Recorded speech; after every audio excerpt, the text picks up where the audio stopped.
GameSpeak Podcast. New episodes go for free feed subscribers every Wednesday in audio format on Apple Podcasts, Stitcher, Google Play, Spotify, and all of your favorite podcast platforms, as well as in video format on YouTube so you can see us in stunning high definition, where we need you to hit subscribe and click that notification bell. We are now streaming live every Tuesday at 5:40 p.m. CST on twitch.tv/GameSpeak Podcast if you want to catch the show as it happens before anyone else. This show is two childhood BFFs bringing you all things video games. You can find us online at createforsanity.com, where you can subscribe to our newsletter to never miss an episode and buy sick t-shirts from our shop. Also, be sure to join the community in the Facebook group at facebook.com/group/GameSpeak Podcast to hang and talk games with other nerds like us. I'm one of your hosts, JAMAL Al-Jafra, alongside Brent. Can you take me higher, Bass? Dude, my God rays are starting to go away. I'm so sad. I'm glad we got at least a little bit of it on camera before it all, The God rays, yes. Before the God rays disappeared. Now they're just flickering into nothingness. Just so you guys inspired the Can You Take Me Higher? Dude, I figured, just so you guys know, no filter over here. You know what I mean? We're keeping it all natural. 420p. 420p. Yeah, what's looks up, great. Man? Yeah. We're doing things quarantine style today. Everybody watching. Yeah, once again. I mean, we kind of have to. I don't think anybody can really blame us for that, but no. Yeah, so we're definitely at least a good 30 miles apart right now, coming in through some Discord, but right. Yeah, so what's it like down in the Ville? I know Texas is like opening back up next week, so like we're opening back up. Well, they've already opened all of the yes, just like that. That's how the governor was on his live briefing or whatever. He's like, "Hey everybody, just want to let y'all know we're going to be opening up next week." Yeah, no. That seems like a bad idea. Dude. It is a really bad idea. So we're just opening up? Starting this week, all retail is opening up again, but only as curbside or delivery. So like even like clothing stores and stuff like that. And then starting on Friday. That's going to be obnoxious. People are just like, can I try it on outside of Marshall's? Yeah, like what the they have like tents out there. Yeah, but starting on Friday, the 27th, so like this week on Friday, they're going to announce more stuff that's opening, and he said it's going to be movie theaters, gyms. That's like the worst thing you can open. He's like, but they'll have to abide by CDC guidelines. I'm like, how are they going to enforce this? How are movie theaters going to make sure nobody's sitting beside each other? And nobody's going to want to go watch a movie if they can't sit beside the person they came with. You know what I'm saying? What the fuck? I want to go to the movies as much as the next guy, but like this just doesn't seem like a good idea. I don't know. Maybe I'm wrong. We should be out there, protesting because have you seen the protests? So like what stupid, the fuck? Dude. My favorite part of the protest, like rights are getting like infringed. And I was like, dude, like first of all, nobody cares that much. You're probably not gonna really get in trouble if you go out. You know what I mean? Like, yeah. But it's just kind of like, I don't know. People are just so fucking dumb, dude. Like, I know. My favorite part about it is a lot of them claim the virus isn't real, but they're all wearing masks. Like, what are you guys protecting yourself from then? I'm confused. Like, they're like, this is all their identity, bro. It's they don't staged. Want, I'm sure. I'm sure it is. Oh, it's so sad. But yeah, so unfortunately, we live in Texas, so we're gonna be opening up this week. Oh God. Yeah. So what have you been up to in your quarantine? Oh man, to be honest with you, I haven't been going outside very much. I've just kind of been like in the house, fucking like going a little stir crazy. You know what I mean? But yeah. I'm enjoying myself at the same time. You know what I mean? Having no responsibilities. Yeah, it's nice to wake up every day and like, oh, I guess today's another day off. Fire up the PlayStation. But yeah. At the same time, it is a little bit like I'm used to like doing stuff. You know what I mean? I feel lazy. I'm getting fatter. I need to like exercise or something. Yeah. Yeah, that's luckily I've had access to the gym this whole time because I have to go up there and like answer phone calls and shit, so I haven't really Nice. that hasn't changed. Yeah, I'm still Then you I'm got still the whole exercising. gym to yourself too, huh? Yeah, So COVID free, bro. Bro, that's actually kind of sick, dude. It is. It's pretty great. It's unfortunate that that's gonna change in a week, but yeah, this week I've really just been focused on just streaming and just chilling. So they're gonna open your gym back up?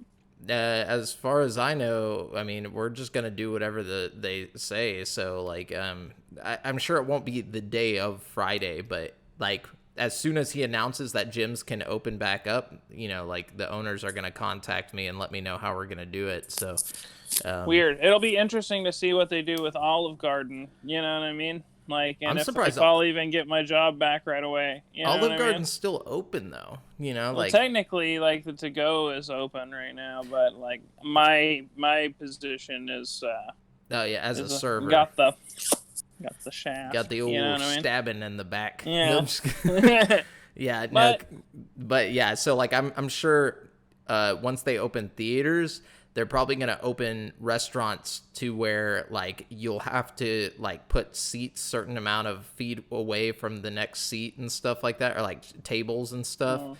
That's what we were doing before we closed down the dining room. You know what I mean? Yeah, I think that's what's going to happen. They're just going to slowly like go backwards on all the guidelines. So I guess we'll see in the coming weeks, but anything interesting happen? You watch anything cool? You do anything? Not really. I still haven't even got my $1,200 yet. Have you got your $1,200 already? Yeah, I already got my text from Trump. Damn, dog. Yeah, he sent Trump didn't send me shit yet. I think I'm getting it mailed. I think it's gonna be here on like the 24th or something. He was like, "Check your bank account, baby girl." And I was like, I love all the fucking memes that have been coming out of the Trump $1,200. There's so many good ones. Like, I'm gonna lend you about 1,200. Yeah. But yeah, so I did get my 1,200. I mean, I didn't really blow it or anything. That's I'm using it I'm saving it. I'm putting it aside. Ball hard, bro. No, I need it for whenever we go to get another vehicle. So that'll help. It'll be good.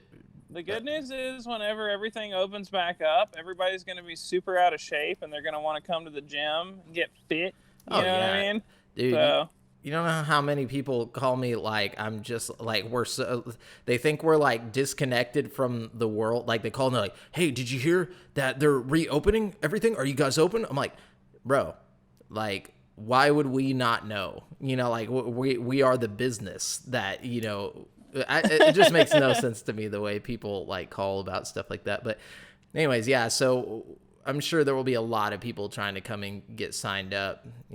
I think people are from this point forward in the human race going to appreciate places and going places and doing things, a lot more than they ever have in the past.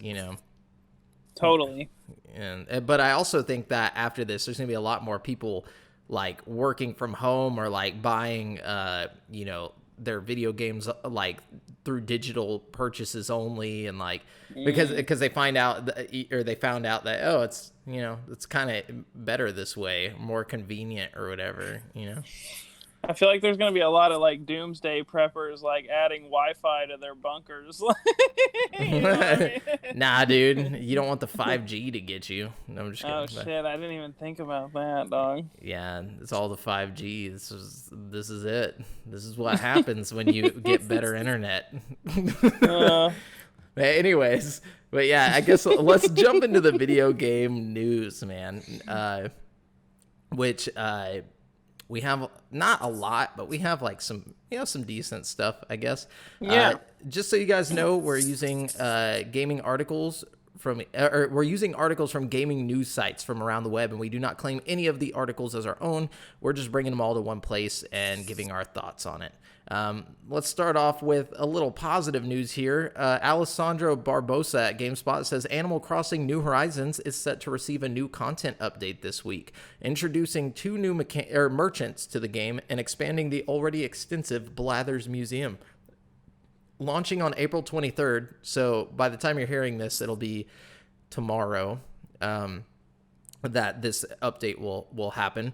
The free content update will introduce both Leaf and Jolly Red into the pool of visiting merchants. Leaf's garden shop will stock all sorts of flora, including tree saplings, unique seeds, and a variety of colorful shrubs to spruce up your island. Jolly Red will set up shop on his ship, which will occasionally dock on your island. There you'll be able to purchase artworks and sculptures for bells, as well as uniquely colored furniture for your home.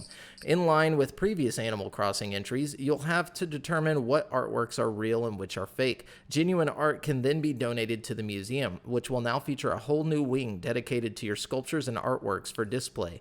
The update will also usher in the first of multiple events over the next 2 months, starting with Nature Day. From April 23rd through May 1st, you can earn additional Nook Miles points by completing nature-friendly challenges, such as planting trees and watering plants.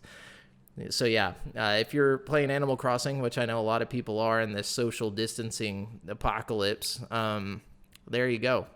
You got some good stuff heading your way. The fake art thing sounds kind of fun. Mm-hmm. Okay, so the PlayStation 5 is still planned to launch in 2020, but Sony could reportedly ship fewer PS5 consoles than it did with the PS4 back in 2013. This decision is not directly related to the COVID-19 pandemic, but competition from Series X and pricing instead. Bloomberg reports that an unexpected high price at launch will result in lower demand, leading to a decrease in production. As a result, the company is only planning on making 5 to 6 million units by March 2021. This is roughly 2 million units fewer than the 7.5 million Sony made for the PS4's launch. Competition may be driving the decision to go forward with limited supply, as the sources said that if Microsoft doesn't delay Xbox Series X, Sony won't delay PS5. I don't know. Honestly, it sounds like they're just trying to make artificial demand at this point. You know what I mean? I think it's good for business to say, oh, we're all sold out. You know what I mean? So they're trying to Yeah, but what about the pricing thing? You know what I'm saying? You know, the pricing thing isn't, you wouldn't want to artificially make your price higher. You know, that just doesn't make sense. I mean, unless you're just driving up the demand. You know, if you get all these people selling them, you know, okay, say you drop the console at $700, right? But at a very limited supply. They get all bought up. Everybody's like, that's outrageous, $700. But then everybody who goes to buy one can only find one on fucking eBay from Shady Joe over here for $8.99. You know what I mean? Yeah. Suddenly they're back in stock at $700. It's like, oh shit, we got to get it while it's hot.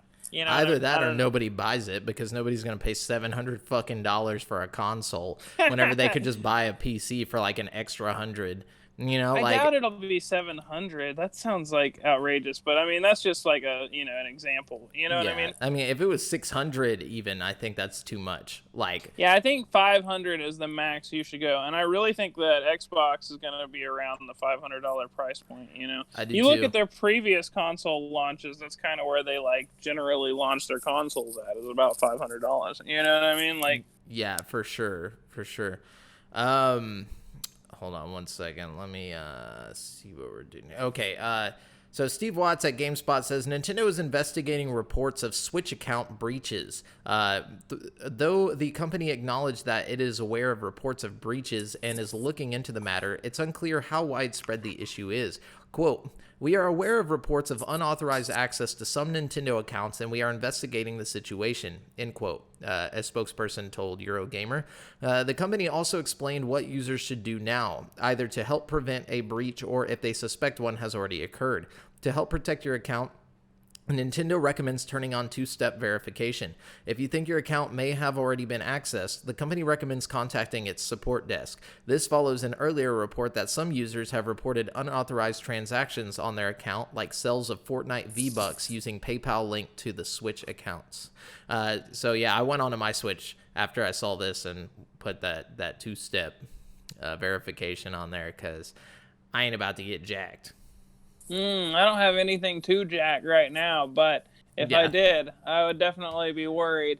That's a little intimidating, you know. I haven't even played my Switch recently, so you know I have no idea if I'm getting yacked. You know what I mean? People are out here trying to get V-Bucks in the apocalypse.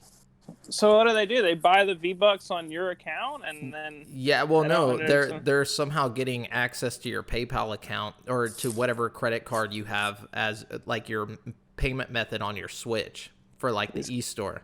And then they're goddamn Fortnite playing kids. Yeah. Wanting all my V-Bucks. Exactly. That's exactly what they're... Freaking, yeah, it's ridiculous. Anyways, what you got? Okay, I won't read the whole article on this one, but basically, coming soon, there's going to be a Cyberpunk 2077 Xbox One X console. It's coming out in June.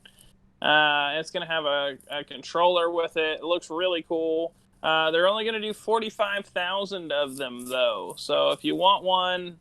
you might want to get it quick. Even though I feel like it's probably a bad idea to buy an Xbox One X right now, like this close to the Series X launch. It's like, you know, as cool as it looks, you might as well just go get you a damn, you know, Xbox Series X. Yeah, bro. Yeah, get the new.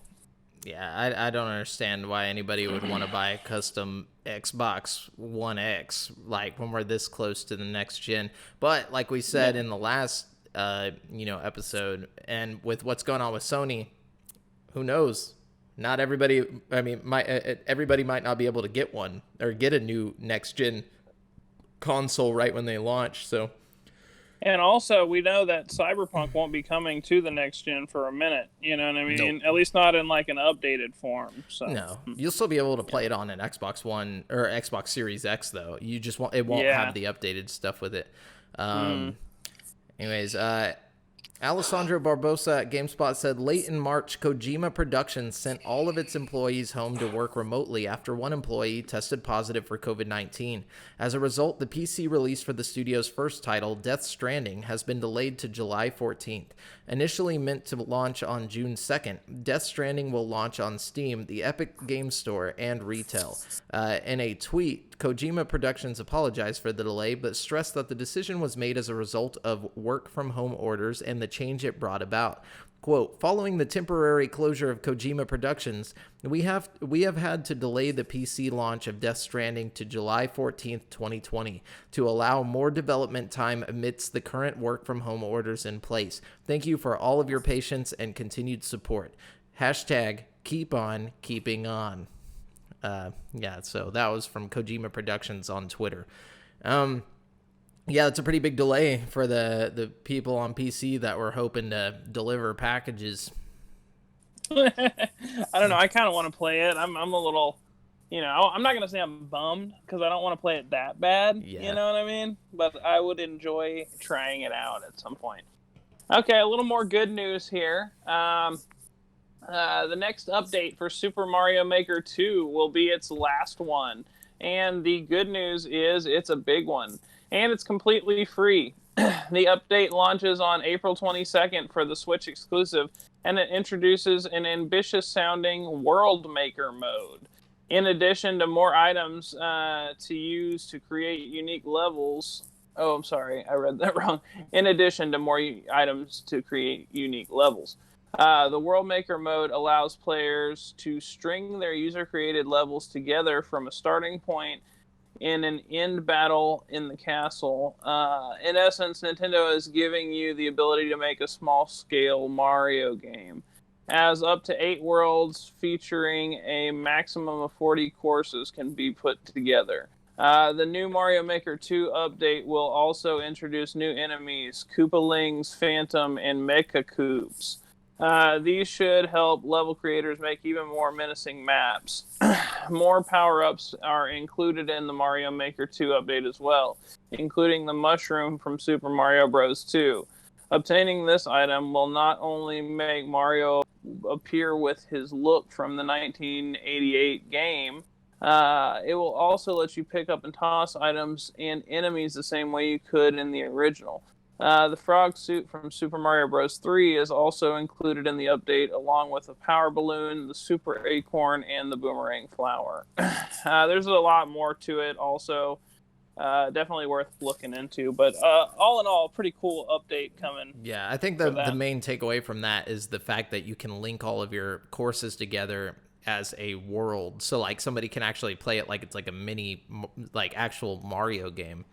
Yeah. Did you watch, like, the trailer for it? I did. It looked pretty damn cool. Yeah, it has, like, the Super Mario World, like, overview, or, like, the world map view, and you can, like, customize, like, you know, the whole thing, and you can put it in, like, space and stuff. It's cool.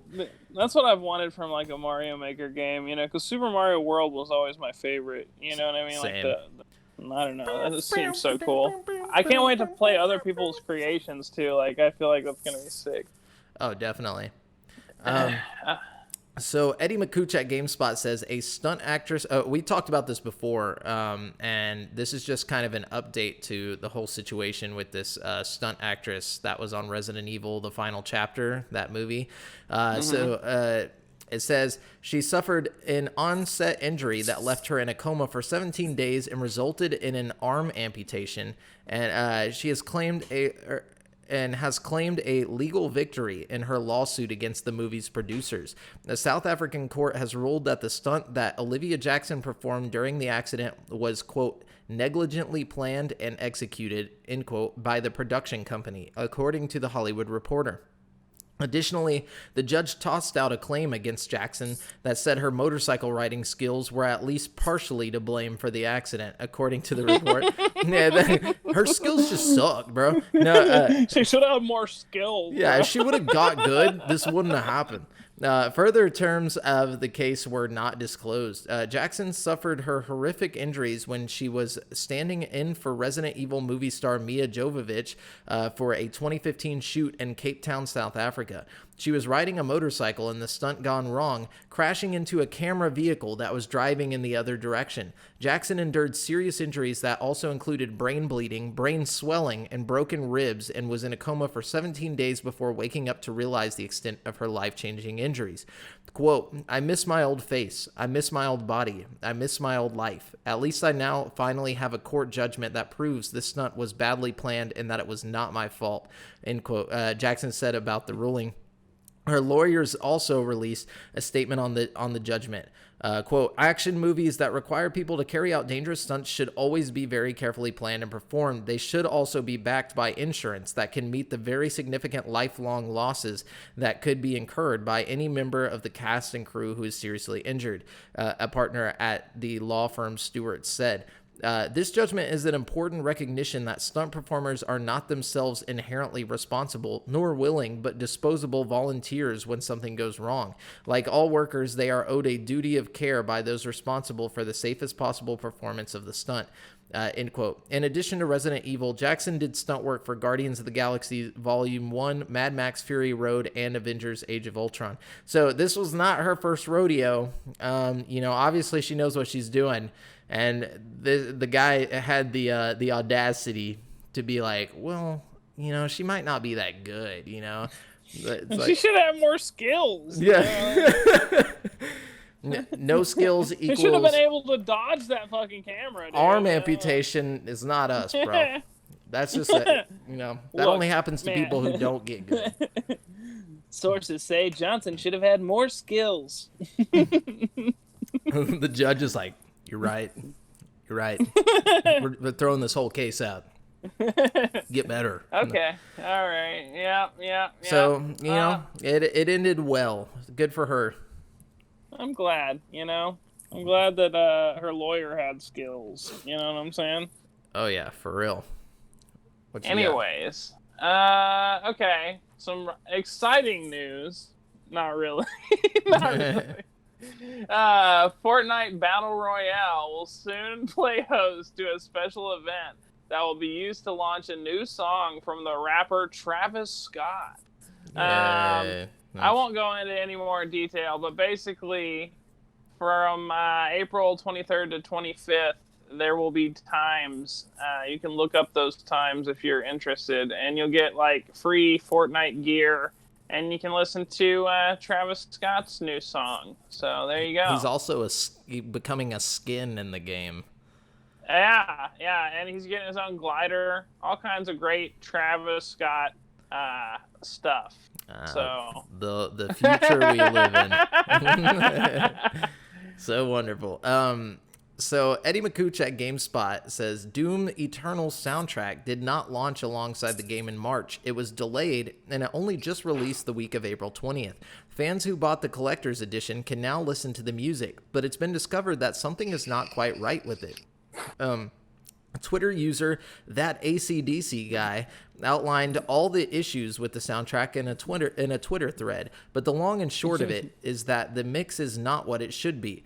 Quote, the instruments are all fighting each other, and thus the mix sounds very poor as a result, end quote, the user said. The game's composer, Mick Gordon, says on Twitter that someone else mixed the majority of the soundtrack songs.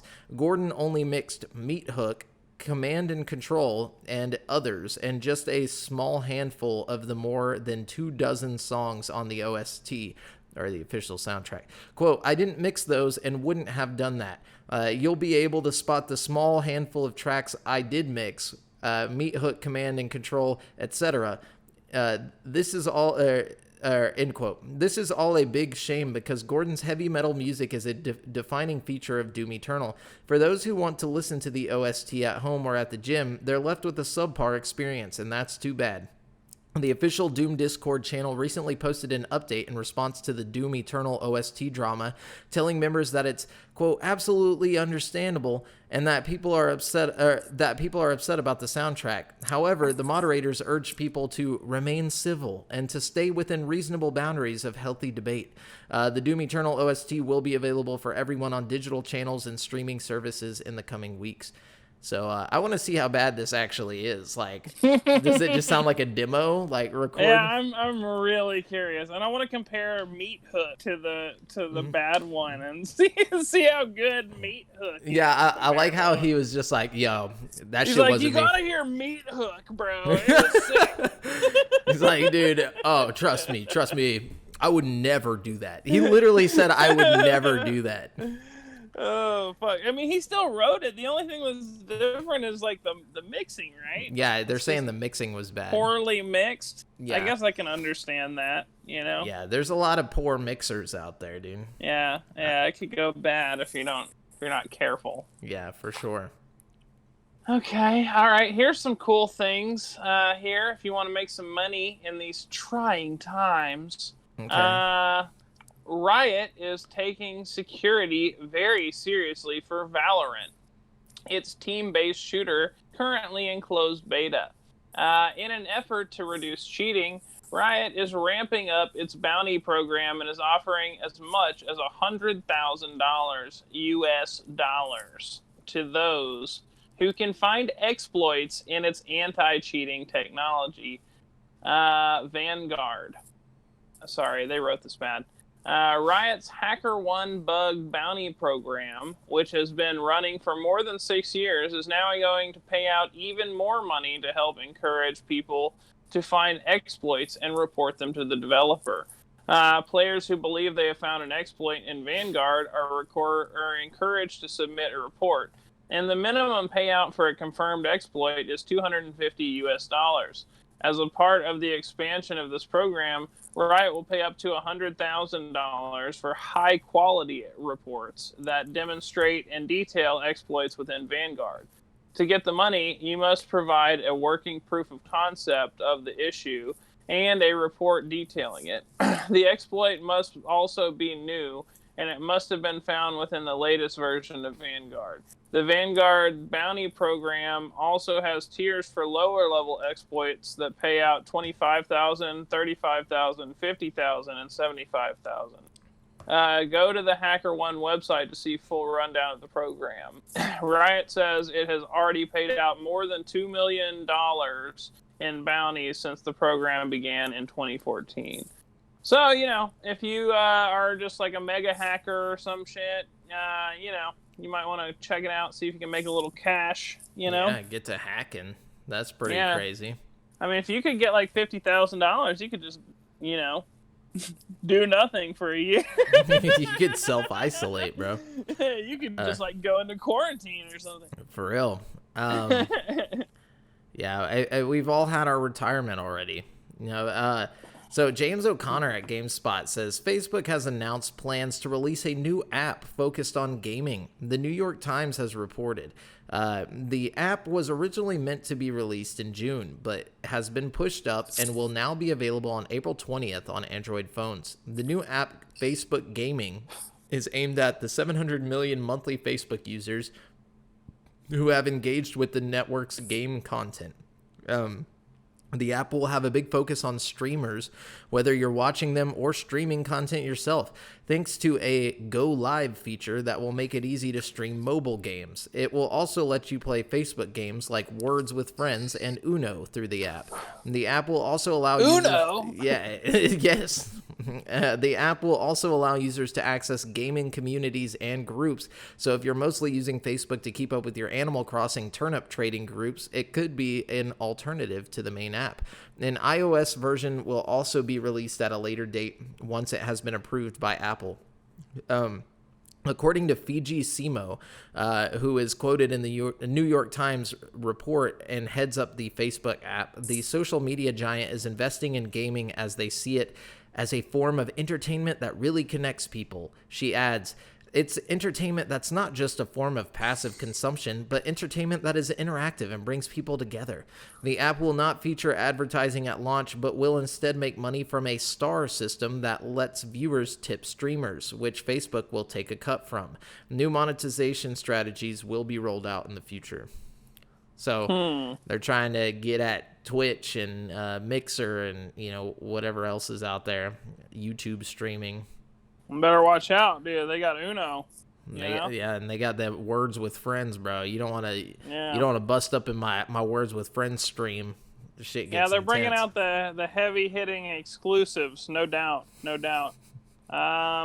Okay, I got two here. I'm just gonna lay them on you here because they're both. Because I'm not gonna read the article on either of them. I'm just gonna tell you what's up.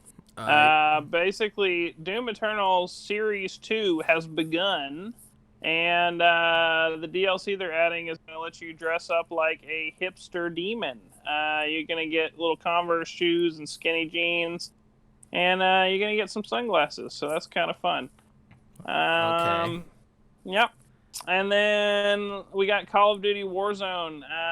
Apparently, we had an interview with the narrative director, Taylor Kurosaki. And he told VentureBeat all about some crazy shit. But the main gist of it is that they're going to do like a Fortnite-style thing where they do events in-game. And like there'll be like big scheduled events like the Travis Scott thing. But obviously not Travis Scott because it's Call of Duty. You know what I mean? I mean maybe. You know what I mean? Yeah, I mean, but... I honestly, I don't know. Like I can't imagine Travis Scott fitting into the modern warfare. You know what I mean? Like, but also imagine like Astro Warfare, Marvel's Iron Man or whatever. Like none of it makes sense. But I guess we'll see how that goes. I'm thinking that Call of Duty's events will probably be a lot more or like less crazy. Yeah, because they said it would play into the storyline that's already there. So like. They're not maybe the do map anything. will get nuked or something. You know what I mean? Yeah, they didn't really say that they were gonna do like crazy events. They said that they were gonna have a continuing story. Like they would have like big updates with like new story stuff added to it. As far as I saw, maybe it is like giant events. I thought it was just like they were gonna like add. More cutscenes and stuff, and then like change the map a little bit.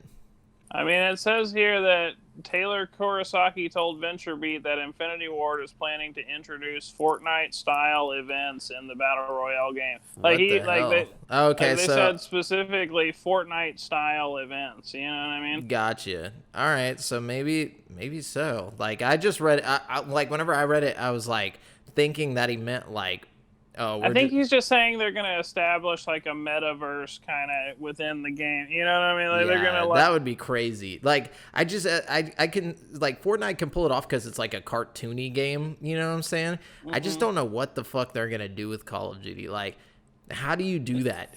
How do you have events? Yeah. Like you would have to have like, James Bond or like, Minority Report or like things like that, but none of that stuff. I could see how you could do it, but you'd have to like it's just I don't see how you could make it cohesive. Yeah. You know what I mean? It's going to be interesting cuz like just knowing Call of Duty, they're going to want to make it flow and feel like I don't know. Like it's part of that world. Yeah, like I don't know. Yeah, maybe 50 Cent. I'm just kidding. That's what we need, dude. 50 Cent. We need 50 Cent in there, dude. G-Unit. The whole G unit. No. James O'Connor at GameSpot says Paul Haddad, the voice actor who brought Leon Kennedy to life in 1998's Resident Evil 2, has died. The actor, aged 56, had recently posted a GoFundMe for a neurosurgery procedure and is understood to have been ill for some time. Haddad, a resident of Toronto, Canada, and a regular stage performer, had only credits on two other games, Hype the Time Quest from 1999 and retro throwback Daymare 1998, which came out in 2019. The news of his passing came via the Twitter account of Invader Studios, the developer of Daymare.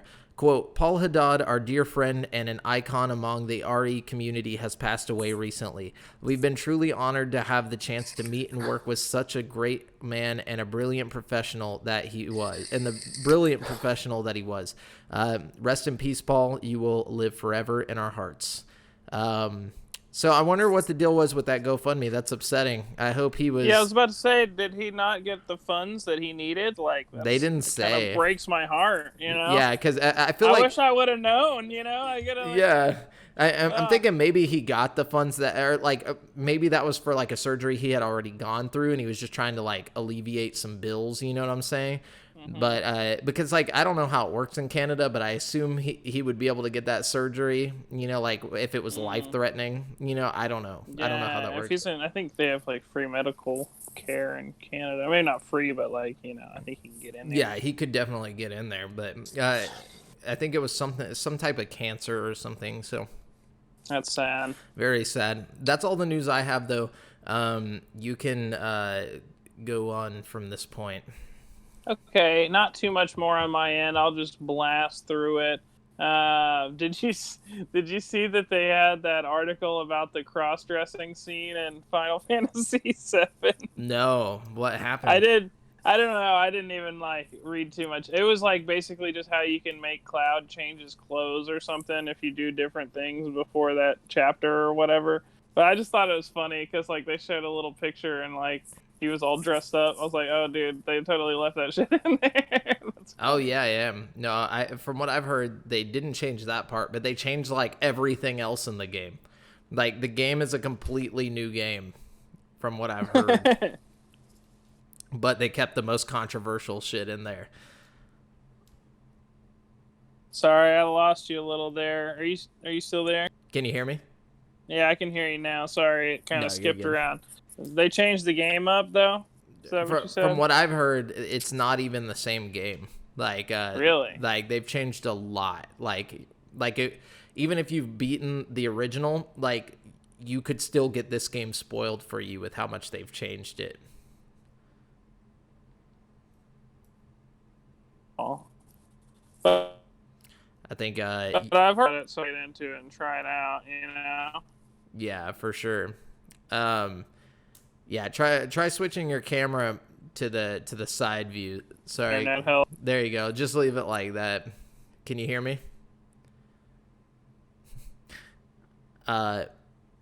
Well, can you hear me?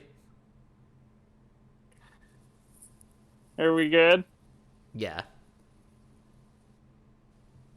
Yeah, I can hear you. Can you hear? It seems like me and Brent have a delay going on here. So I apologize to the... I'm going to hang up. Yeah. I will not be editing this out of here. So you guys will just have to live with this. If for whatever reason Brent can't get back in. Are you back? You good? I don't know. I think I'm good. Am I good? Yeah, just leave it like that. Just go ahead and read the news. Go ahead. I'm trying to read the news, bro. Hold up. Okay. I'll skip that one. There's a new mobile version of Dead by Daylight out. You can check it out. It's fun. That's cool. There is a new Crysis remake. We talked about rumors, but it's officially confirmed on the Crysis website. It's going to be coming to everything, including the Nintendo Switch. But it's just a remake of the original? Yeah, it's the OG Crysis remade with new textures and ray tracing and stuff, so it's going to be pretty cool. Nice. And last but not least, we have actress Selena Gomez has filed a $10 million lawsuit against Chinese development company Guangzhou Vilong Software Technology Co. and Mutant Box Interactive Limited for their mobile game Clothes Fever styling game for stealing her likeness. The entire premise of the game, blah, blah, blah. You get the point. But there might be other celebrities that have their likeness ripped off too. So stay tuned about the campaign make $10 against million off of Clothes Fever. Dude, 10 milli. That would be so sick. So you get a full 10 milli, you think? Just for looking like someone. Like yourself. Just for being you. Yeah. Just for being popular enough for somebody to put you in a game without your permission. Yeah, if somebody put me in a game, like, I would pay them $10 million, you know? Like, that's the different levels of you know, privilege we have here. Anyway, so is that all the news? That's all you got over there? Well, then. That's all the news I got. All right. Mm-hmm. Well, then I'm going to jump into this week's releases, starting with this week's releases are brand new games that are coming out in the next 7 days. So just so you guys know what this is. Starting with MotoGP 20 coming to Switch, PS4, Xbox One, and Stadia on April 23rd for $39.99. The 2020 entry in the motorbike road racing franchise MotoGP 20 allows players to participate in the 2020 season, racing against MotoGP champions or climbing the tournament ladders as a young rookie rider gunning for the top class. But yeah, that's all I'm going to read about that. And then we got Cloudpunk coming to PC on April 23rd. Couldn't find a price for this game. Your name is Rania. This is your first night working for Cloudpunk, the semi-legal delivery company based in the sprawling city of Nivalis. You go everywhere, from the morrow below to the spires that pierce the gray clouds high above before scraping the edge of the troposphere. No delivery job is too dangerous, and no one is faster than a Cloudpunk driver. In this story-based exploration game, you will meet a diverse range of characters, including androids, AI, and unscrupulous humans at every level of society. Everyone has a story, and in the course of one night in Nivalis, everything will change. And then we have Azure Striker Gunvolt Striker Pack coming to PS4 on April 23rd for $39.99. This is basically the Azure Striker Gunvolt Striker Pack, which combines 2 hit games on one game card. Included are the original action-packed platformer shooter game Azure Striker Gunvolt and its follow-up sequel, Azure Striker Gunvolt, but all capitalized. I guess. It's Azure Striker Gunvolt 2. You gotta yell it. That's Azure Striker Gunvolt! And then we have XCOM Chimera Squad coming to PC on April 23rd for $9.99. XCOM Chimera Squad delivers an all-new story and turn-based tactical combat experience in the XCOM universe. After years of alien rule, humanity won the war for Earth, but when the overlords fled the planet, they left their former soldiers behind. Now, 5 years after the events of XCOM 2, humans and aliens are working together to forge a civilization of cooperation and coexistence. Chimera Squad, an elite force of human and alien agents, must work together to destroy the underground threats driving City 31 towards chaos. Okay. And then we got Filament coming to PC on April 23rd. Couldn't find a price. Filament is a story-rich and fully narrated puzzle game centered around solving sets of cable-based puzzles whilst exploring a seemingly abandoned spaceship.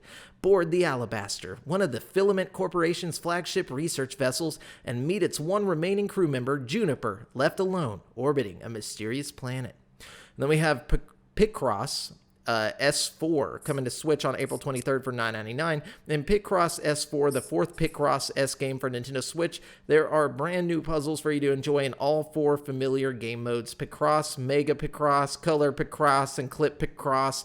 Also added are bonus extra puzzles, which are dedicated for Picross S series veterans. There are 2 30x30 large Picross puzzles for you to solve. Link the play data from Picross S, Picross S2, and Picross S3 to unlock an even larger 40x40 Picross puzzle for each series played up to a maximum of 3. Okay. And then we got, oh my god, so much Picross. And then we got Sunless Sea coming to Switch on April 23rd and Xbox One on April 24th, both for $19.99. Take the helm of your steamship and set sail for the unknown. Sunless Sea is a game of discovery, loneliness, and frequent death, set in the award-winning Victorian Gothic universe of Fallen London. And if the giant crabs, sentient icebergs, and swarms of bats don't get you, madness and cannibalism certainly will. But that old black ocean beckons, and there's loot for the brave soldiers or souls who dare to sail her. Betray your crew, sell your soul to a devil, marry your sweetheart, survive long enough and you'll achieve your life's ambition. You will die, but your legacy will live on. And then we have Naruto Shippuden Ultimate Ninja Storm 4 Road to Boruto, coming to Switch on April 24th for $49.99. The end of the Naruto Shippuden saga isn't the end of the story. Naruto Shippuden Ultimate Ninja Storm 4 Road to Boruto is an expansion for Naruto Shippuden Ultimate Ninja Storm 4, which lets players take on the role of Boruto, the son of Naruto Uzumaki, and experience the storyline from Boruto, Naruto the movie, as well as an all-new adventure mode from the developers at CyberConnect 2. And then we have the Naruto, the Super Adventure Ninja Storm Clash 2, number 3. It's so ridiculous, dude. And then we have Trials of Mana coming to PS4, Switch, and PC on April 24th for $49.99. The Legends of the Sacred Sword lives on. Trials of Mana is a 3D remake of the hit Japanese classic 1995 RPG Seiken Densetsu 3, the rarely seen sequel to Secret of Mana. It's now fully modernized with quality graphics, an upgraded battle system, character voices, a remastered soundtrack, extra conversation interludes, and more. And then we have Deliver Us the Moon, coming to Xbox One and PS4 on April 24th for $29.99. Deliver Us the Moon is set in the near future, where the Earth's resources are nearly depleted. The nations of the world have come together to create the Worldwide Space Agency, or the WSA. Under the banner of the WSA, astronauts were sent to the moon to conduct research aimed at securing the future of mankind. Sadly, due to bickering between countries, no solution has been agreed upon. Now, with man's absolute last resources, you, a brave astronaut gone rogue, take the great step to the moon in a do-or-die secret mission to save humanity. During your adventure, your only companion will be a small robot named ASE, the all-seeing eye. Together, you will traverse the moon, explore abandoned facilities, and perhaps even uncover some secrets and hidden agendas with the information you gather. And then we have Predator Hunting Grounds coming to PS4 and PC on April 24th for $39.99. Predator Hunting Grounds is an immersive, asymmetrical shooter set in remote areas around the world, where the Predator stalks the most challenging prey. Play as a member of an elite fire team and complete paramilitary operations before the Predator finds you. Or play as the Predator to hunt the most worthy prey, choosing from your vast array of deadly alien tech to collect your trophies one by one. And then we have Cosmic Defenders coming to Switch on April 28th. Couldn't find a price for this game, but Cosmic Defenders is a 2D fast-paced revolving shooter about a group of unconventional heroes using the power of nature to stop chaotic aliens from taking over the universe. Cooperate with other Guardians, protect the galaxy from the wicked, and restore peace in 3 game modes. And then we have Daymare whopping 3 game modes. Then we have Daymare 1998. This is the game that RE2 voice actor, this was the last game he did voice acting for. And this is coming out on April 28th for $39.99. Daymare 19. Oh, it's not even out yet? For some reason, I just assumed like that had been out or something whenever you read about it earlier. I think it came out to PC. Okay. Yeah, it's an indie game, but it's like so Daymare 1998 is a third-person survival horror game. In the late 90s, a terrorist attack transforms the unaware citizens of a little community of Northwest America into violent and deformed creatures. You are expected to survive to this waking nightmare that has its roots in a nostalgic mood. The narration is full of direct references to the pop culture of the 90s, and the modern gameplay mechanics fit perfectly with the old school survival horror atmosphere. It also has like classic like PlayStation graphics and stuff. That's fun. I want to fuck with that. Yeah, apparently, like I was reading reviews on it, and everyone says it's like if RE2 was like remade today, like it's just a little bit better than RE2, like the classic one. So it's pretty interesting. And then we have SnowRunner coming to PS4, Xbox One, and PC on April 28th for $49.99. The sequel to the trucking sim hit Mud Runner, SnowRunner is the ultimate off-road experience, made bigger and better with stunning visuals, advanced simulation physics, massive maps and vehicles, and the introduction of snowy terrain. And then we have Gears Tactics coming to Xbox One and PC on April 28th for $59.99.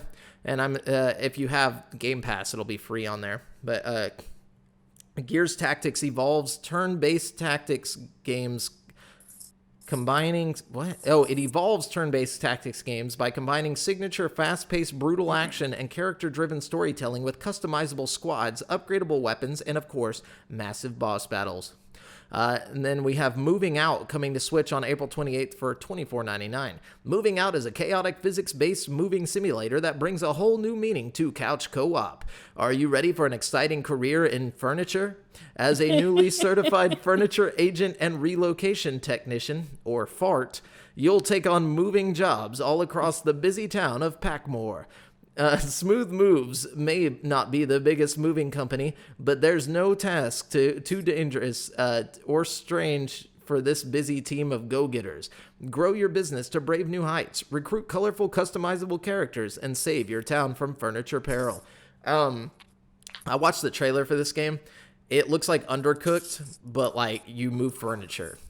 Is it multiplayer? Yeah, it's like couch co-op. It's like literally it's literally that game Overcooked, but... That actually sounds kind of cool. But you just move shit around, like in and out of houses. With it. Same. And then finally, we have Sakura Wars coming to PS4 on April 28th for $59.99.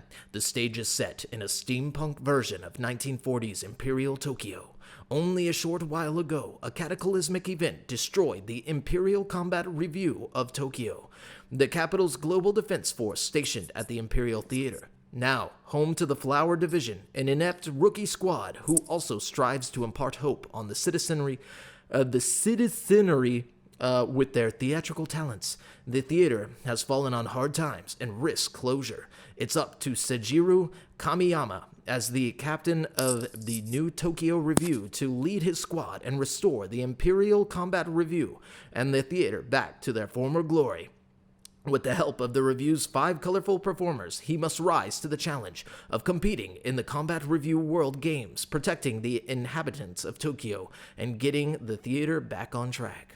I have no idea what any of that meant, but... I heard he was Kami. What? Kamiyama? Kamiyama. Kamiyama? Okay, but yeah, so that's it for this week's releases. They all sound so wonderful. I don't know, Gears Tactics, I'll fucks with that. And the new Predator game, I'll fucks with that, you know? Yeah. And that game where they're going to the moon, I probably won't play that one at all. No, definitely not. Unless there's like a VR part to it, I'm sure. You're right. Yeah. Anyways, so let's move on to currently playing.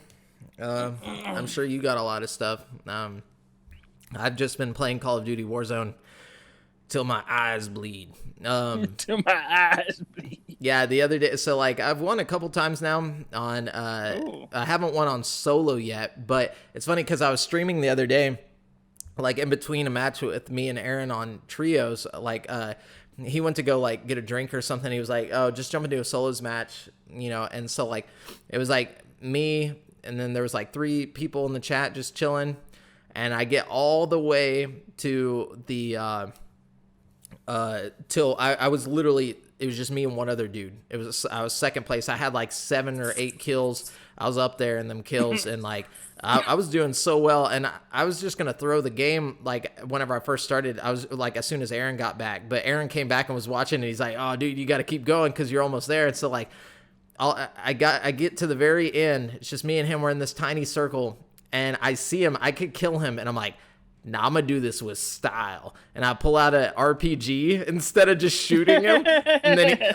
I fire it, and he just sidesteps, and the missile goes right past him, and then he just shoots me in the face. And Dang. They're like, "Why the fuck did you do that?" Because they're like, dude, just shoot him. And I'm like, nah.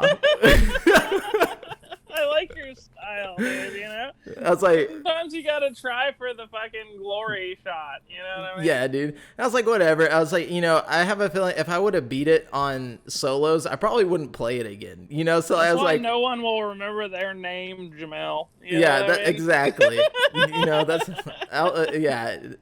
Anyway, so that's what I've been playing. I've been streaming that every day, like whenever I get home from work at around like 2 o'clock, and then I'll stream till like 4 something, like 4:30, and then I'll like leave, go eat and walk my dog and stuff, and then I come back and stream from 7 to 9. So if you're listening to this and you're wondering where you can watch me play some video games, until Texas opens back up, I'll be doing it at those times. And then I'm gonna try and figure out a pretty consistent schedule even after then. So I'll keep y'all updated. Anyways, what you been playing, Brent?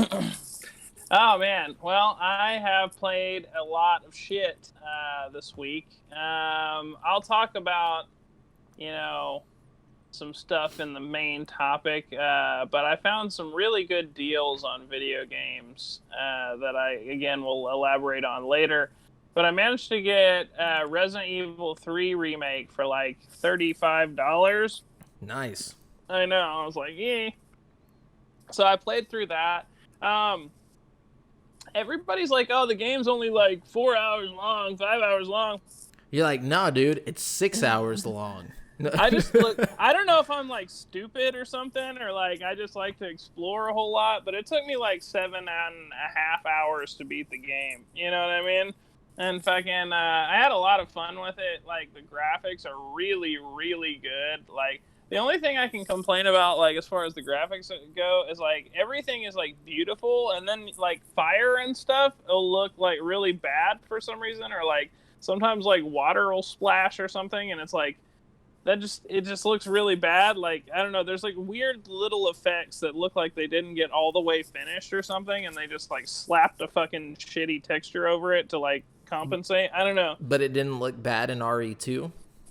No, RE2 is glorious. I mean, RE3 is also glorious, but there's just like little parts. Yeah, like I said, you'll be walking past like a fire or something, and if you like zoom in on it, there'll be like a little flame that's like, I don't know, just obviously like bad. You know, I don't know how to explain it. Like, yeah, it's just like a placeholder texture or something that they forgot. Yeah.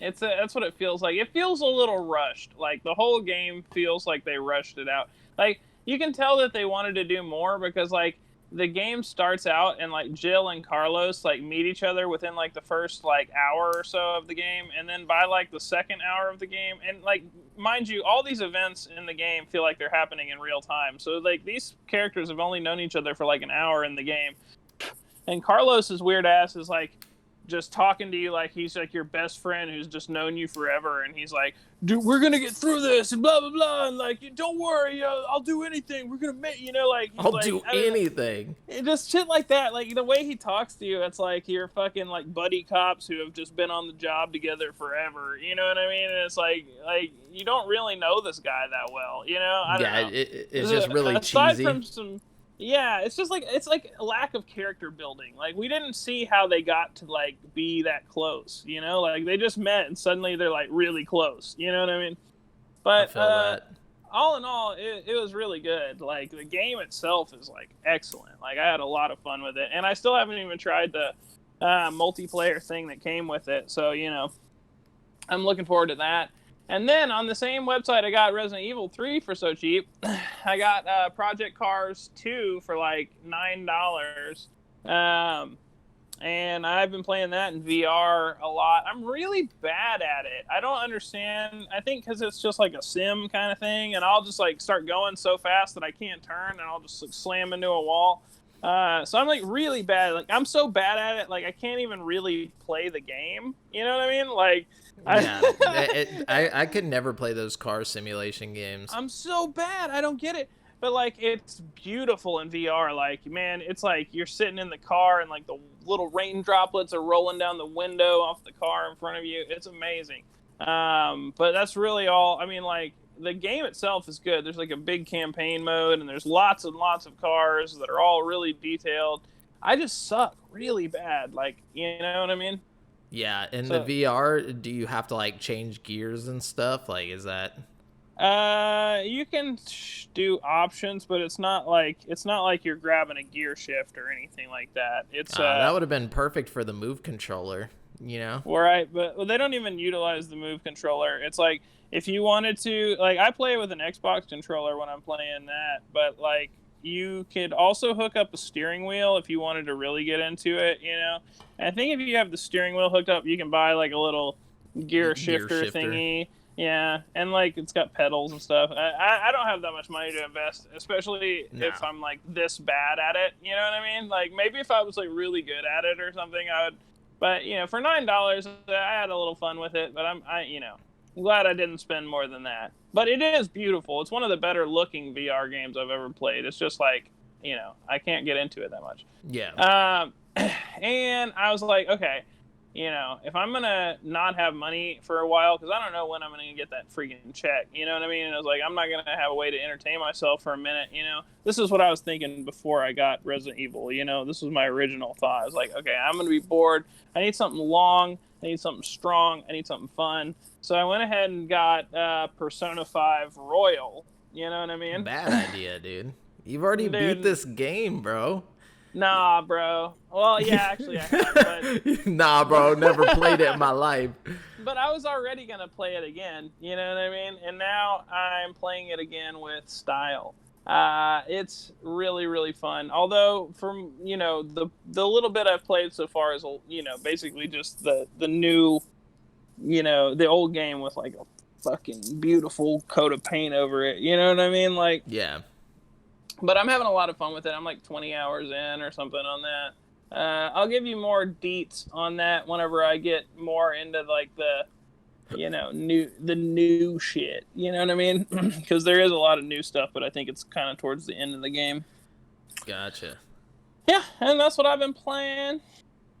Okay, cool.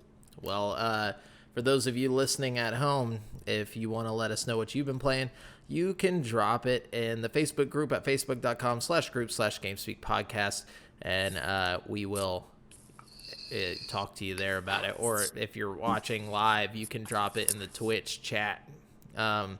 Anyways, we're going to jump on over to the topic of the show, which is like the meat and the potatoes of the show. Oh, yes. Cheese, eggs, and potatoes. Today's topic of the show is the best video game subscription services and trials to check out during social distancing.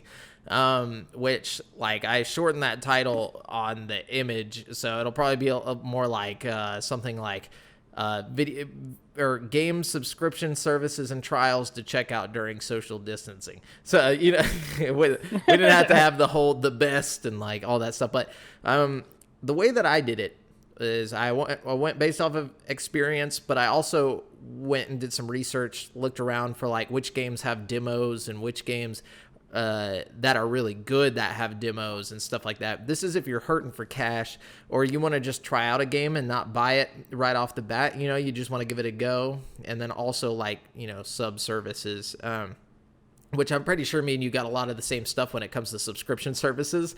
So Definitely.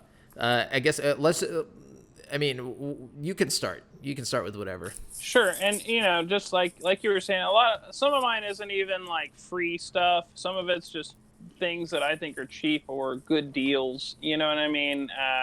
That generally, are available at any time. It's not like a time limit thing. Yeah. So yeah, I guess I'll start it out with PlayStation Now.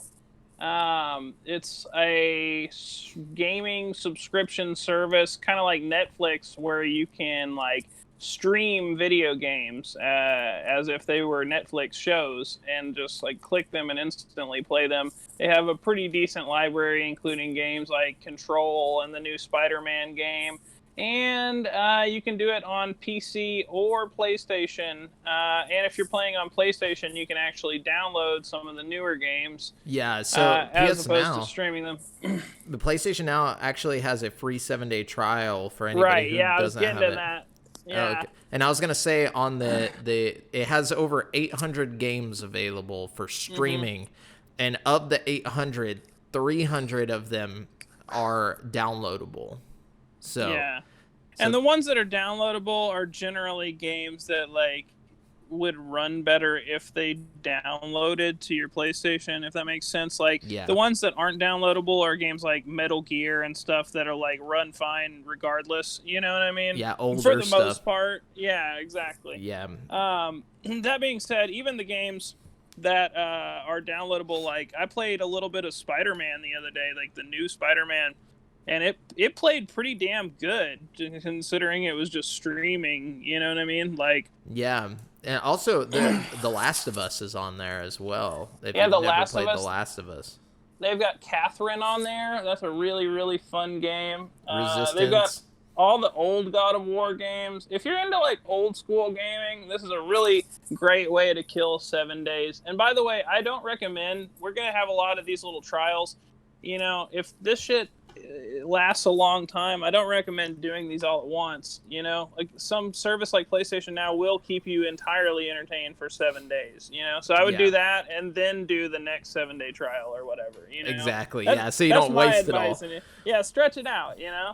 Yeah. Next but one. Keep in mind, guys, if you don't have a PlayStation, you can still do PlayStation Now if you have a PC or something. So definitely worth looking into there. Anyway, sure. Sorry. No, you're good. And this one goes for PC as well, but mainly Xbox, which is Game Pass.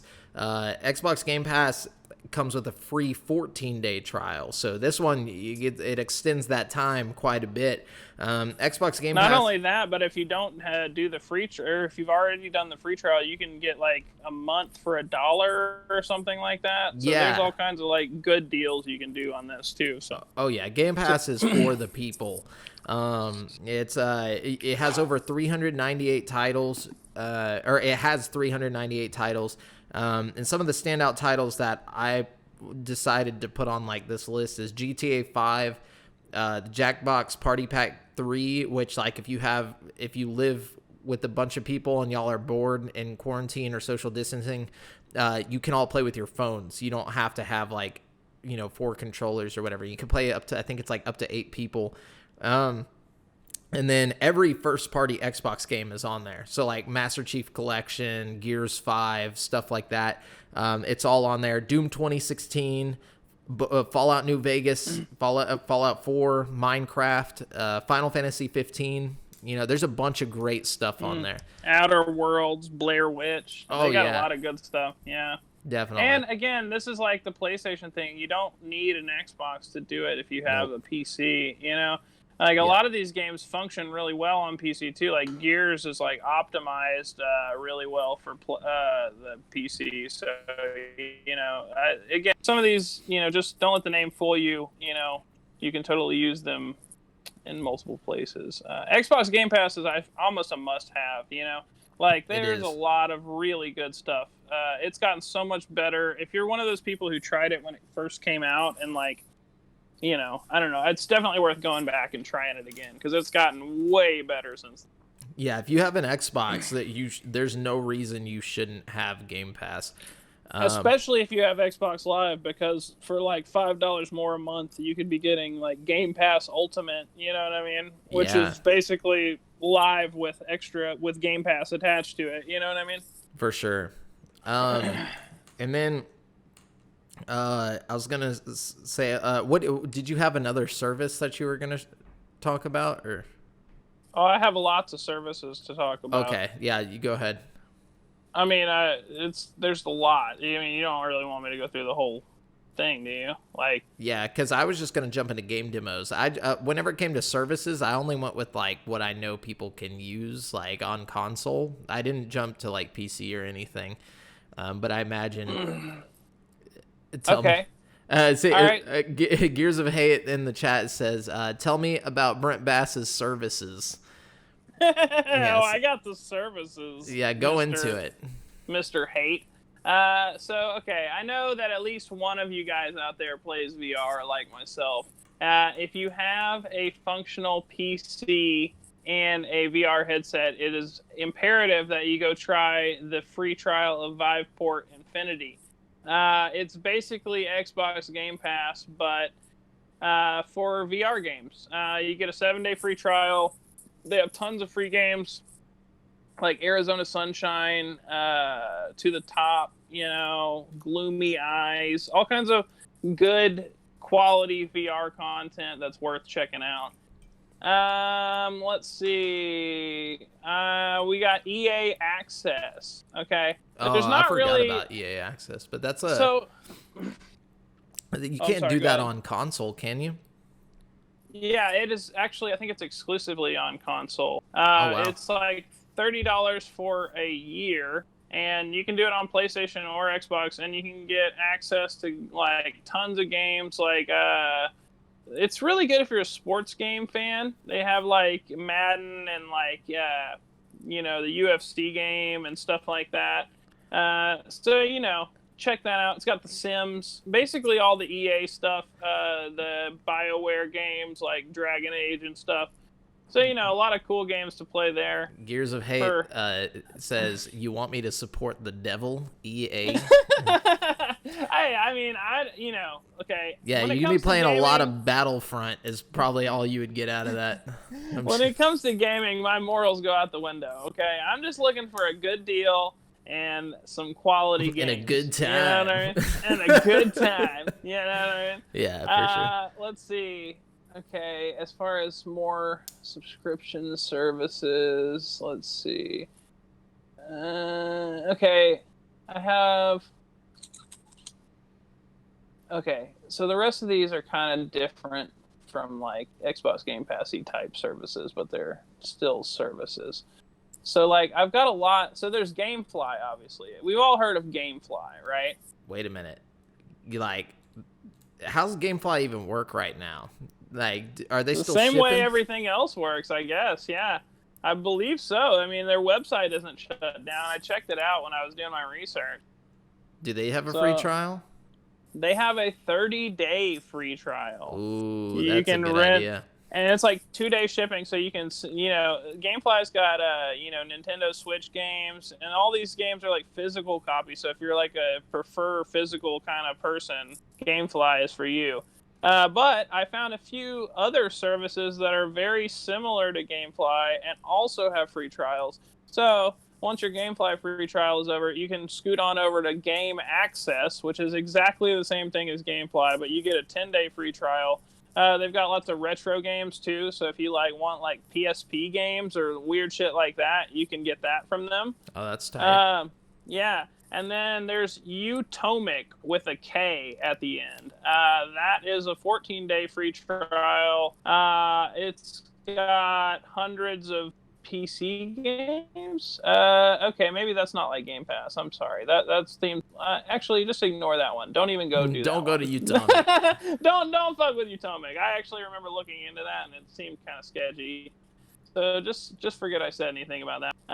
But I did find a GameFly thing that's like based in the UK. So this one's kind of for you, Jason. I don't know if you can even use this in America, but it's called Boomerang Rentals. You can do a 21-day free trial, and I think with Boomerang you can do multiple games at once for your free trial. And all these like GameFly style subscription services, like, they have it to where if you like the game, you can actually buy it from them for a discounted price and just keep the game they sent you. You know what I mean? So it's like, I don't know. They have all kinds of cool stuff. Definitely worth looking into those. Yeah, he says, first EA, now Dark Alleys. This guy.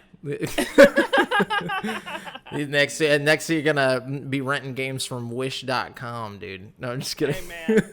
You got to do what you got to do. No, did you have more services?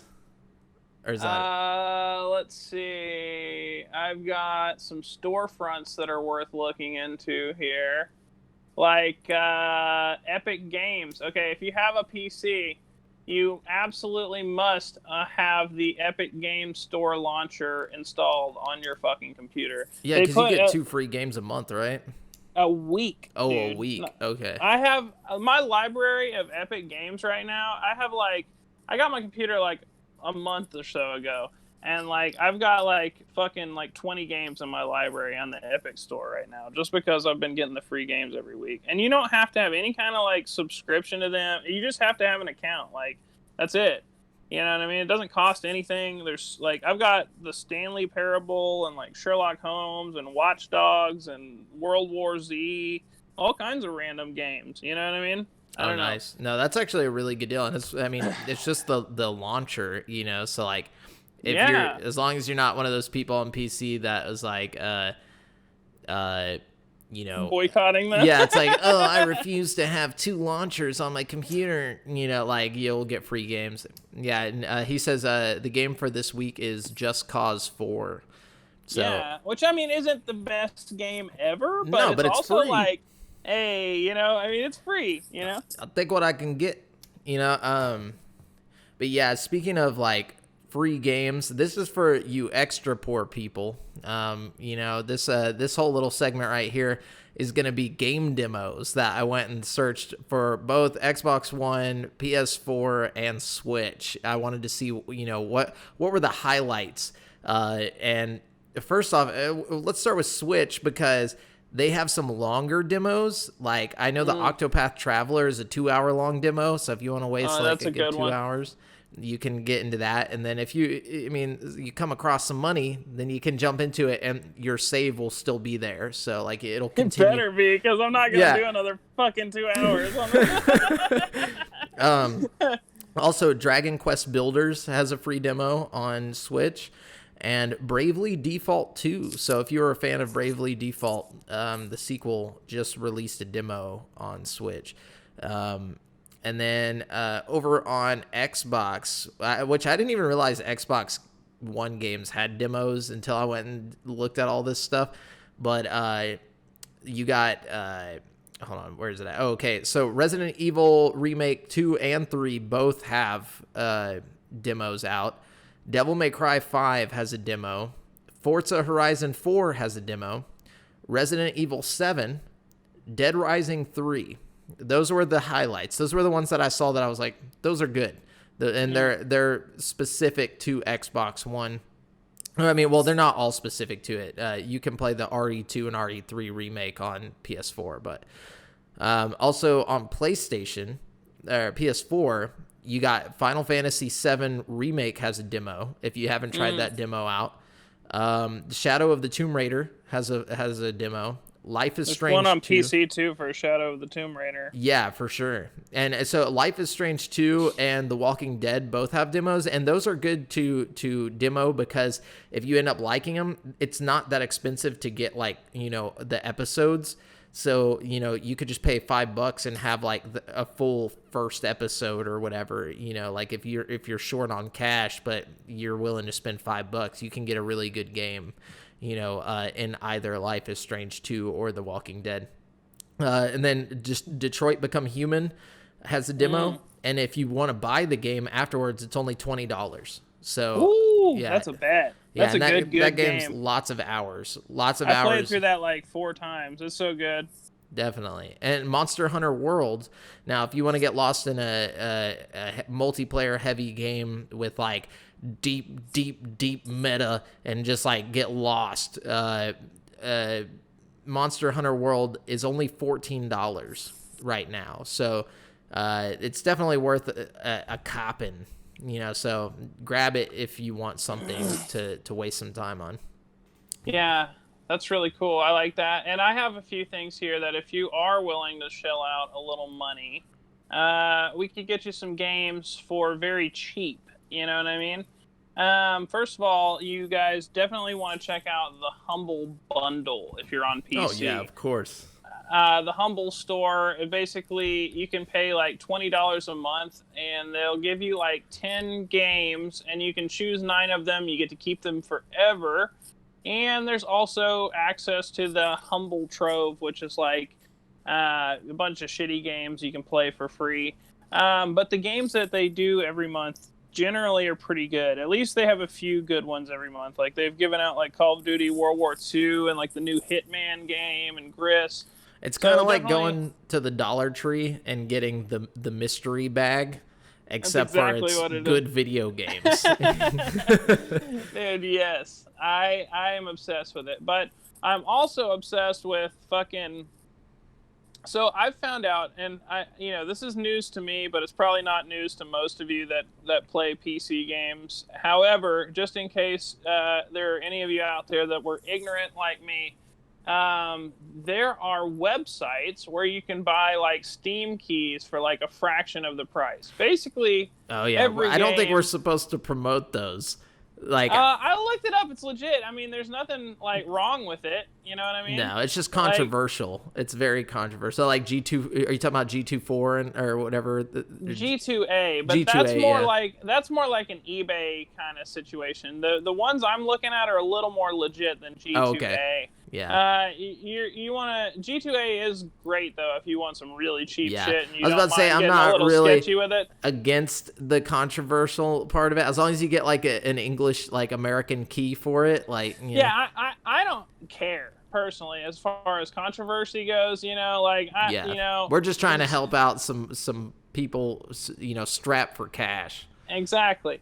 But this is very similar to G2A. You can go to like CD Keys or Fanatical, okay? These are two websites that aren't like directly like...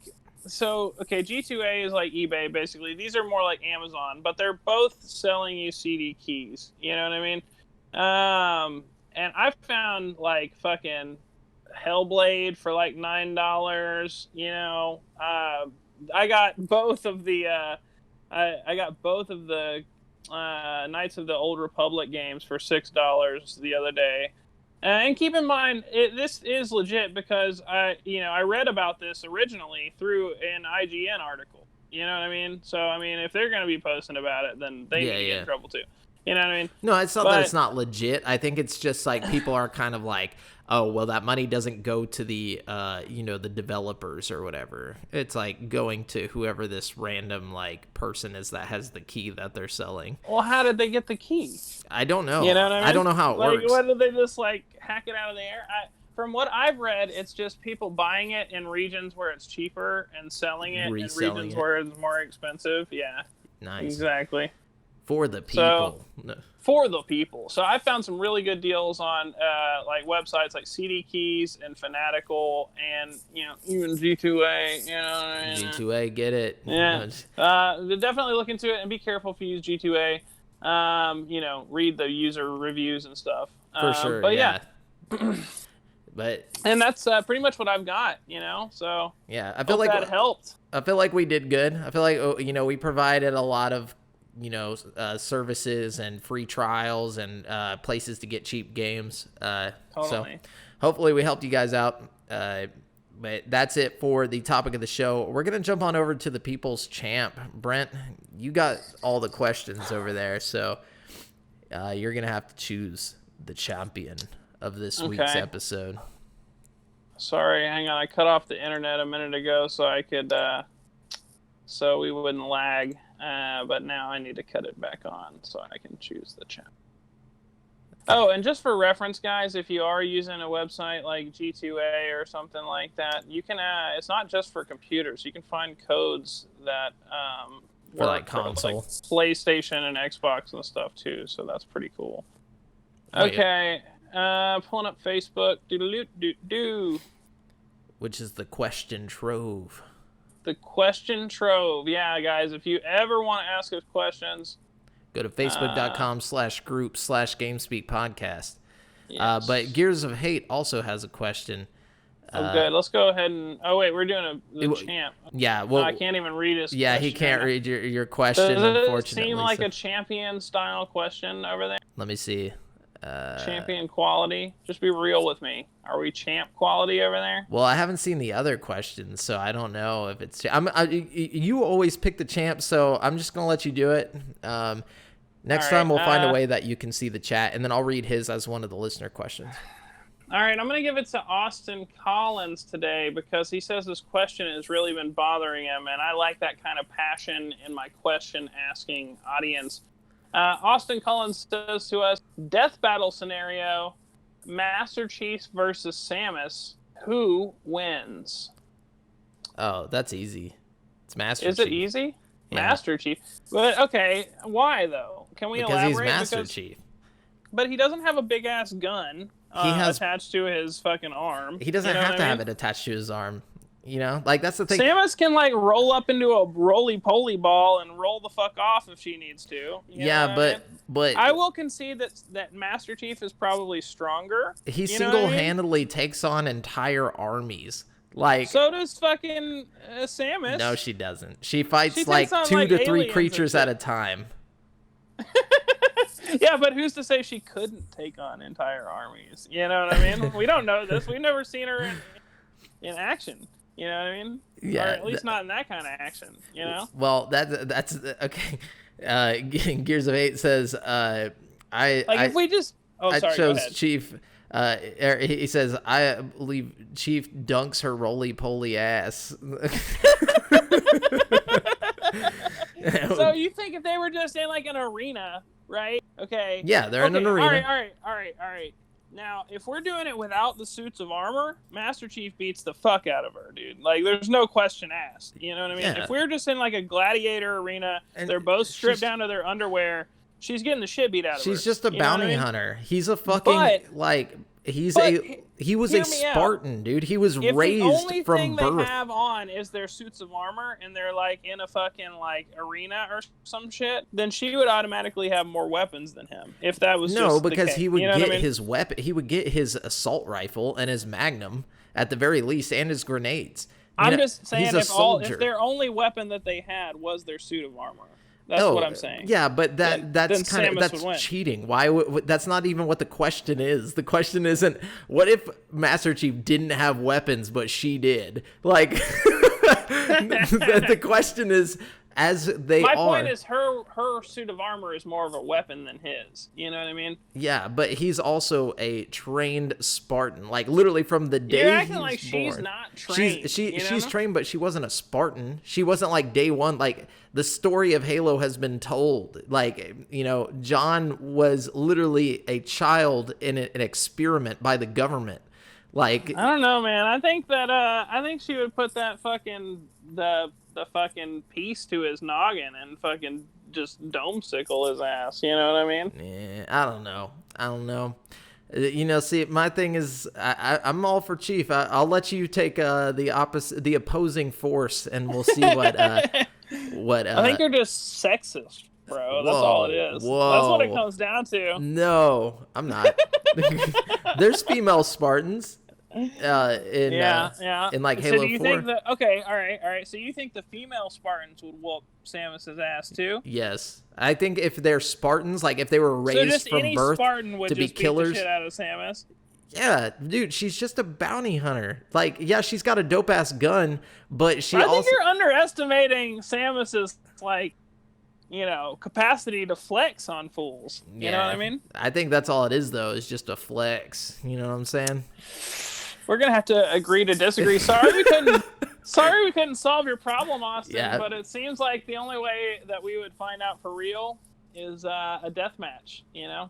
Yeah, also, he has Cortana, like Gears of Hate is saying, so like he is in touch with his feminine side. And he does have an extra mind working with him. Yeah. She'd be like, Chief, we got company. No, I'm just kidding. But anyway, so let's jump to the listener questions. Let's get Gears of Hate's question, which is, what was one free-to-play game that you guys spent way too much time on? Oh man, I went through the Fortnite and Apex Legends thing like everybody else, and I played a lot of the Warzone. That's what I was about to say. Warzone. I've probably put like way too many hours into Warzone in the past like 2 weeks. Like just nonstop every day, at least like 4 to 5 hours a day. Of just nonstop Warzone. I'm trying to think. I feel like there's something else I played a lot of. Rec Room is free to play. I played a lot of that. When I was a kid, RuneScape. Played a lot of RuneScape. Oh, RuneScape. That's a good one. Yeah, I guess that's it. Yeah, there we go. Anyways, what questions you got over there, Brent? Okay. We have Jessica Smith-Wallace here. She says, did Carol Baskin kill her husband? Absolutely. Yes. Definitely. 100%. All right. You can see the sorry, go. The death. You can see the she's like a shark. Like you can just look in her face and see the lack of emotion and like the lack of like anything. Like she's just I was thinking that the whole time I was watching. I was like, oh dude, she's fucking cold-blooded killer. She is, dude. She's a psychopath. Hey, what's up, Geek Vision? Hey. Yeah, definitely a cold-blooded killer. So yes, Carol Baskin. Yep, Carol Baskin. All right, moving on. We have John Evans Turner here. He says, was Just Cause made for a purpose or a just cause? At first, okay, I feel like he needs to reword that question. Was it made for a purpose or just cause? Not a just just cause.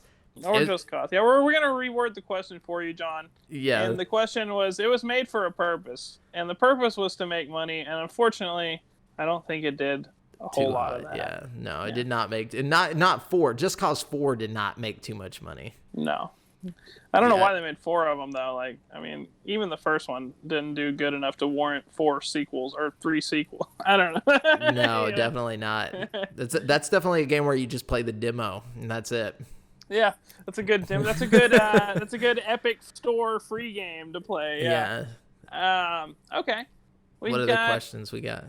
We got Aaron Jones here. He says, "Are we possibly living in a simulation of a VR game Brent is currently hooked up to right now?" I mean, I feel like this kind of question, like if I were you, Brent, I think it would freak me out. But I kind of think that a lot, actually. I've been thinking about this all day.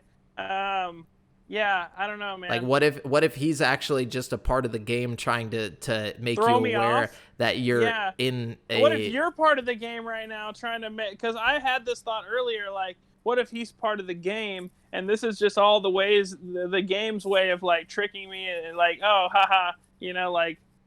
And then, like, what if the game knows that I figured it out, right? He's onto us. And no, and now you're like the second line of defense, like coming on. You know what I mean? I don't know. I think I've had this thought a million times before, though, and not necessarily with VR, like more of a Matrix type thing. You know what I mean? Yeah.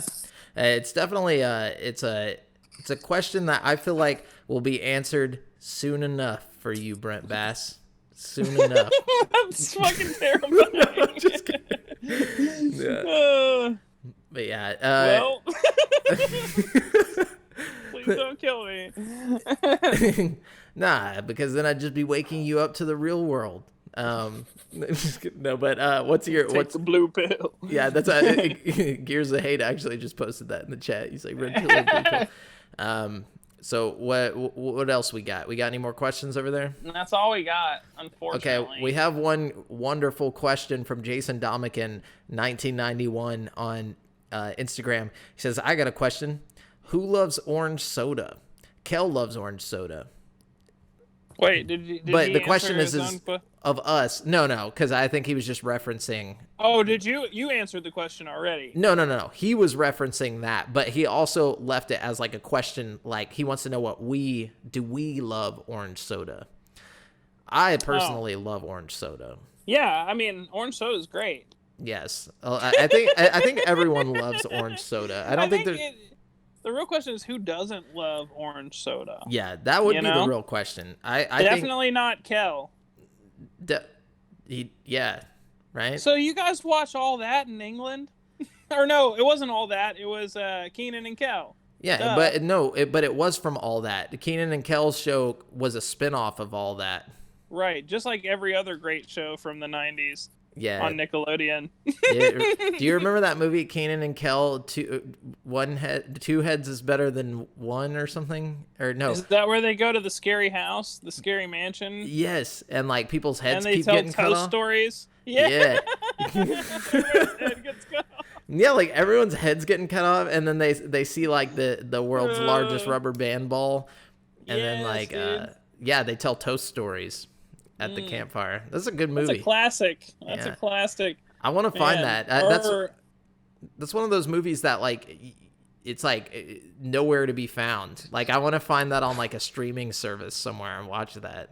I'm surprised it's not on. Oh no, that's a Nickelodeon show. I was gonna say I bet it's on Disney Plus, but it's not Disney. Yeah. Dang. Anyway. They had the Good Burger movie on Netflix for a while. I think they took it off though. Oh yeah, that's a great movie too. Like, dude, yeah, that's a classic right there, man. Look, I'm Grape Nose Boy. Bloobity, bloobity, bloobity, bloobity. That's like my favorite part of that whole movie. Anyways, okay, so that's it for listener questions, guys. Thanks so much for all the questions this week. And shout out to, oh wait, hold on. Yes, they did Geek Vision Productions in the chat. His question is, they did a movie together other than Good Burger? ? Yes, look it up. It's Nickelodeon or Kenan and Kel's. I think it's Two Heads Are Better Than None is what it's called. Oh yeah, because everybody's getting their head cut off. Yeah, everybody gets their heads cut off. And it's great. Funny. Or it was funny when I was it was funny when we were like 10. So we'll see. Like go find it and let me know if it's still funny. I'm probably going to watch it tonight. Anyways, we're going to round out the show with the last segment, which is Brent's Super Hardcore Video Game Trivia Challenge. These are 5 questions that thought they had it all figured out until a dramatic turn of events changed them forever. This week's topic is Adventures at Sea. Oh, no. Okay, we're going to have to kind of blast through it because I just hit 10% battery on my phone. That's fine. It's all right. This is the last segment, so. Yeah, I think it'll be okay. Number 1. In Legend of Zelda Wind Waker, Link's anthropomorphic boat is known as the King of the Red what? The King of the Red... Oh, damn. I don't know. Is it obvious? Is it like the Red Sea? No, it wouldn't be the Red Sea. No, it's not obvious. It's pretty not obvious. Okay. Okay. Yeah, I wouldn't know. I don't remember. It's King of the Red Lions. Yeah. Which is a weird name because the boat's like figurehead is like a dragon. Doesn't really make any sense, but whatever. It's all right. weird because I was thinking lion, but then I was like, nah, I ain't gonna say that. I figured it was buried in your subconscious somewhere deep. You know what I mean? Because I know you played Wind Waker a few times. Okay. All right. Hey, I'm not doing any of the focusing. That's Brent's phone over there. He's the one doing it. Oh yeah. Sorry, it's my phone's just doing its own thing. It's because there's a window behind me and the sun is like gone down like as the show has gone on. Geek Vision says "'Tis a glorious chin." So thanks, I love that chin. Yeah, sorry, I also have to like lean forward. Yeah. Anyways, all right, what's the guys, next question? Can y'all just leave me alone? Just let me live my life, guys. Number 2. What is the name of the mysterious alien race that inhabits the world of Subnautica? Oh, I don't. Why would I know that? Because you played Subnautica. I played it to like the point of like finding the aliens, but nothing past that. Okay. Well, they're called the precursors. Okay. To so what? Get with the program, no, I'm just kidding. Jamel. I'm gonna fail this week's okay. quiz That's so okay. hard. You still have a chance, dude. Yeah, I gotta get the next 3 right. So. All right, number 3. Okay, Assassin's Creed 4 takes place mostly in Nassau, Kingston, and Havana. Name the respective countries for these locations. Are these real places? Yes. What was the first one? Nassau. Nassau. Just say what you think. I know it's in your subconscious. I know you have an answer that you think is right in the back of your head right now, and you just don't want to say it. What's it start with? It starts with a B. Bolivia.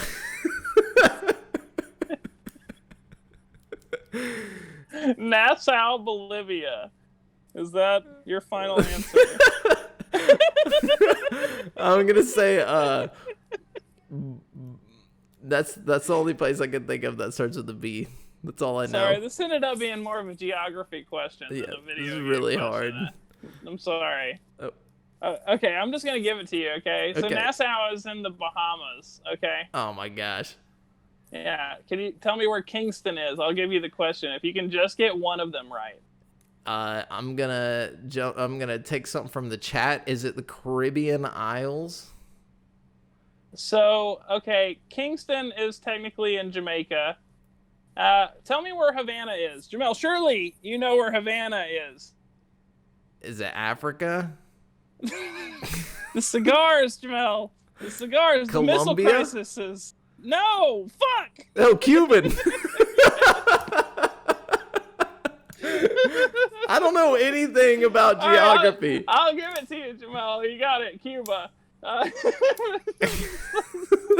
Okay, I did not get that one. I can't take that. No, you got it. I'm gonna, because you're gonna win this week, okay? It's too late, bro. It's not too late. It's never too late, Joel. Never too late. Okay. Number 4. Who is the developer behind Sea of Thieves? Oh, Rare. Hey-oh! Ding, ding, ding! Alright. Number 5. In Man of Medan, what is the name of the ghost ship you are trapped on throughout the game? I didn't say is Cuba in Africa. Hold on, sorry. No. No. He said, "Where's Havana?" And I said, "Is it Africa?" I didn't say I didn't say Cuba is in Africa. I thought like Havana was in Africa, and then he was like, "No." Anyways, I'm sorry. What was the question, Brent? I can't look that stupid. Okay. In Man of Medan, what is the name of the ghost ship you are trapped on? I don't know. SS. What's it start with? Bro, M? Medan? Yeah, you got it! Nuh-uh. Are you kidding me? That's so fucking stupid.